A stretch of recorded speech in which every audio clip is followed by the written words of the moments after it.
Vous n'y voyez qu'un bar, c'est en fait une véritable œuvre d'art, celle de Guillaume Aubry, un jeune architecte passé par les Beaux-Arts de Paris.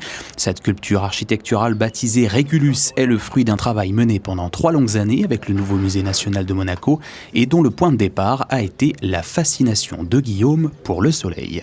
Ça s'appelle Régulus parce que c'est un des personnages que j'ai étudié dans ma thèse. Régulus était un supplicié romain, supplicié par les Carthaginois, à qui on a coupé les paupières, on l'a enfermé 3 semaines dans le noir le plus complet et on l'a exposé ensuite à la lumière du soleil. Donc il s'est brûlé les yeux de regarder le soleil en face.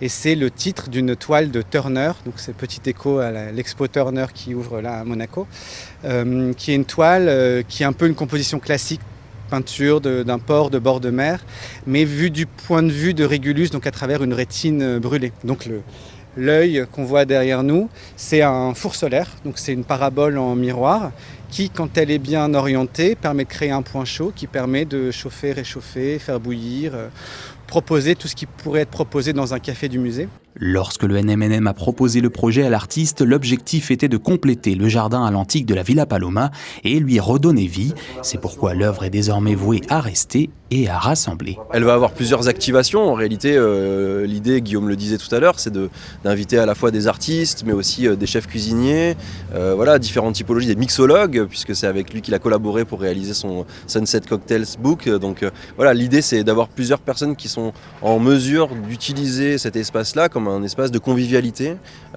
autour à la fois de la gastronomie et de l'esthétique de façon générale, disons. Cette soirée était l'occasion de faire connaissance avec ce nouveau lieu de vie, mais également avec son créateur. Le rendez-vous s'est donc poursuivi avec une conversation sur ses travaux et sa vision de l'art, mais bien sûr toujours en lien avec le soleil, même quand il se couche.